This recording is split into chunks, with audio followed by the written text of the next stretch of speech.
Des regrets, c'est ce qu'a exprimé le Premier ministre David Cameron devant la Chambre des communes. Dans cette affaire des écoutes du journal News of the World, il est reproché au chef du gouvernement d'avoir recruté un certain Andy Coulson en tant que directeur de la communication du 10 Downing Street.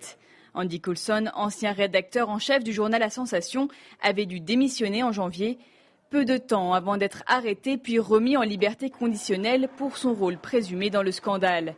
Lors de cette séance devant les parlementaires, David Cameron a tenté de se justifier et a admis qu'avec le recul, il n'aurait pas dû le recruter.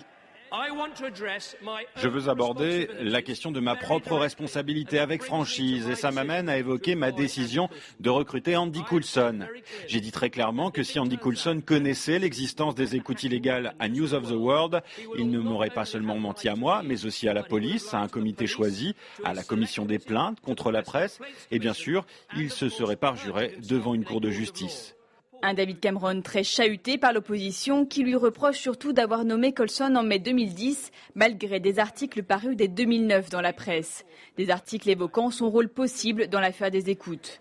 Le chef de l'opposition travailliste Ed Miliband a vivement attaqué le Premier ministre, l'accusant d'avoir fait de mauvais choix.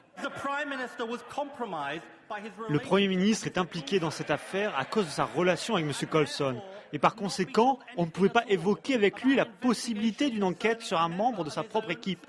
Il avait les mains liées par un conflit d'intérêts. Pour tenter de calmer la tempête, David Cameron a présenté dans le détail la mission de la commission d'enquête indépendante chargée de faire la lumière sur le scandale et de se pencher sur l'éthique de la presse. Indispensable après l'émotion suscitée par les pratiques du tabloïd de Rupert Murdoch, soupçonné d'avoir écouté quelques 4000 personnalités dans les années 2000.